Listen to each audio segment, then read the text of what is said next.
mí me parece claro que en el gobierno del exgobernador Roberto Sandoval en Nayarit sí hubo una actitud laxa en principio hacia el cártel de los Beltrán Leiva y de combate al cártel de Sinaloa, y después hubo un giro, un viraje evidente con el cual finalmente el cártel de Sinaloa se apoderó del estado de Nayarit.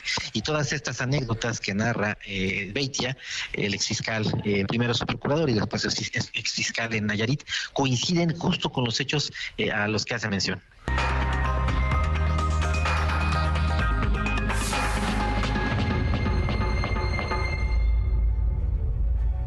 Cómo se está desarrollando el juicio de Genaro García Luna, pero sobre todo cómo se desarrolló una estrategia en materia de seguridad, y quien le encabezó era Genaro García Luna, hombre en el cual confió el señor entonces presidente Felipe Calderón. Pues el nombre del expresidente Felipe Calderón iba a aparecer en cualquier momento, y así ha sido hoy. Edgar Beitia, exfiscal de Nayarit, apodado El Diablo, con doble nacionalidad, detenido en Estados Unidos, ¿cómo la ve? Sentenciado por narcotráfico en Estados Unidos 20 años, aseguró que Felipe Calderón ordenó proteger al cártel del Chapo. La forma en que lo dice, ya sabe, mire, todo cabe, no vamos a darle vueltas a las cosas, pero un testigo protegido o un testigo de esta naturaleza es capaz de decir cualquier cosa. La clave es, ahora sí que, pues las pruebas, lo que pudiera llevar a que si no hay una prueba, no hay una grabación, nada, pero miren, va por acá, va por acá, va por acá. Eso es lo que está haciendo la Fiscalía del caso allá en Nueva York. Vamos a ver hasta dónde alcanza. Pero bueno, por lo pronto soltó esto, lo que provocó también, obviamente, ya lo verá usted, que Felipe Calderón contestara. El nombre de Felipe Calderón salió por primera vez en el juicio contra Genaro García Luna. Edgar Beitia, exfiscal de Nayarit, a quien le apodan El Diablo, lo vinculó con el cártel de Sinaloa. Según su testimonio, Felipe Calderón y García Luna ordenaron proteger al Chapo Guzmán en lugar de apoyar al cártel de los Beltrán Leiva. La instrucción se habría dado tras el secuestro de 2 policías en el año 2011, lo que desató un escándalo en Nayarit. Beitia declaró que el entonces gobernador Ney González del PRI lo mandó a llamar para darle la indicación. Acabo de llegar de una reunión muy importante en Ciudad de México con Felipe Calderón y con Genaro García Luna, donde nos dijeron que la línea era el Chapo. El expresidente Felipe Calderón negó que hubiera dado una orden así. Me he reservado opinar sobre el juicio al ingeniero García Luna hasta que concluya. Por ahora, niego categóricamente las absurdas declaraciones que reporta la prensa que hizo hoy el testigo Beitia. Lo que señala sobre mí es una absoluta mentira. Nunca negocié ni pacté con criminales. Según Edgar Beitia, el pacto con los Beltrán Leiva continuó durante el gobierno de otro priista, Roberto Sandoval, ya que, según su testimonio, pagaron su campaña para gobernador. Beitia aseguró que el cártel de Sinaloa le ofreció en 2 ocasiones distintas 10 y 5 millones de dólares para cambiarse de bando, pero no lo hizo y quisieron matarlo. En diciembre de 2011, un convoy de sicarios atentó contra él. Después del ataque, Roberto Sandoval se reunió con García Luna en el búnker de la Policía Federal en la Ciudad de México y Beitia se quedó afuera de las oficinas esperando a su jefe. Aquí es donde entra en escena Luis Cárdenas Palomino, mano derecha de García Luna. Según Beitia, le dio un tour por las instalaciones y le dijo que estaba del lado equivocado por apoyar a los Beltrán Leiva. El exfiscal Beitia está sentenciado a 20 años de prisión en los Estados Unidos por narcotráfico y busca reducir su condena. Eric Alcántara, Heraldo Media. Mire, bajo la premisa de que habiéndose dado las casas, habiéndose dado las cosas, rectifico, como uno sabe, pues todo cabe, pero aquí la clave del asunto es que sí que no. Le hemos pedido al doctor Guillermo Garduño Valero, sociólogo especialista en seguridad, pues detenernos tantito en el asunto y a ver qué podemos nosotros saber sobre el caso. Bueno, Guillermo, te agradezco que estés con nosotros. ¿Cómo estás? Buenas noches. Buenas noches a ti, el auditorio. Gracias, muchas gracias. ¿Qué piensas de lo que hoy subió de tono, en términos sobre todo de interés para el país, más allá de Estados Unidos, de que ya se introduzca el señor Felipe Calderón y que muchas otras variables sucedan? ¿Es posible, no es posible? ¿Cómo se comprueba esto? ¿Cómo ves las cosas, Guillermo? Bueno, tendríamos nosotros que ubicar qué es lo que está en juego. Estados Unidos, ¿qué es lo que pretende? Un juicio al sistema político y particularmente al sistema jurídico y en este caso penitenciario mexicano, o bien definitivamente estar estableciendo un juicio contra el señor García Luna en especial.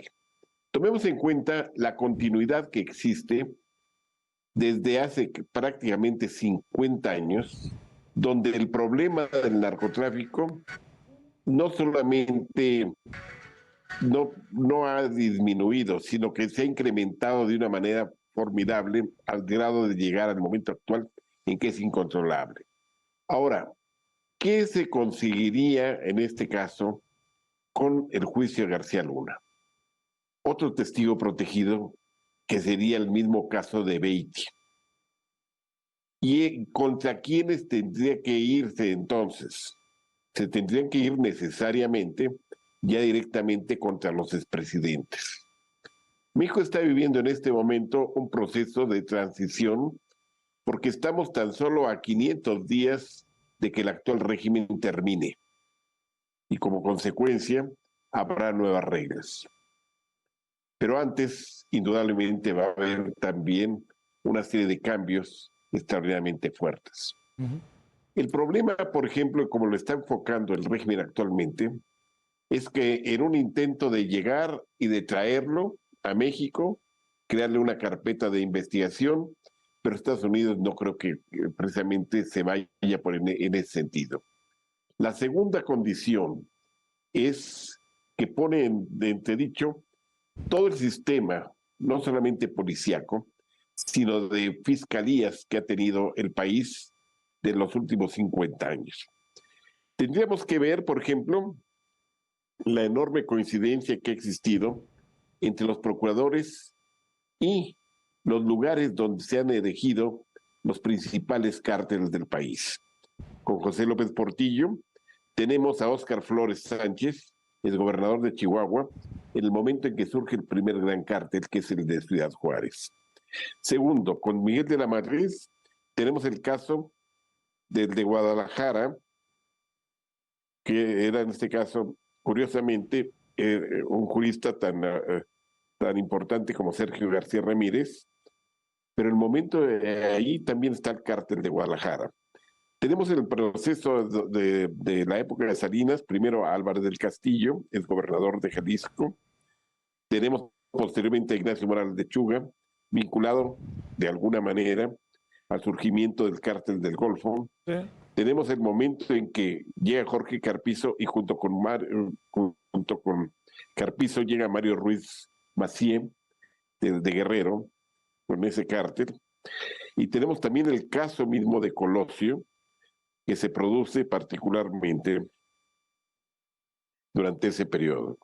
Posteriormente hay la Procuraduría con Humberto Benítez Treviño, que es gente de Jan González y que está vinculado también a los intereses de Tijuana. Con Cedillo tuvimos Antonio Lozano Gracia, gente del jefe Diego, y es el momento en el que el PAN obtiene las gubernaturas de Baja California, Chihuahua, Jalisco, y es el momento también que se produce la muerte de Amado Carrillo y la muerte también de Mario Ruiz Macié.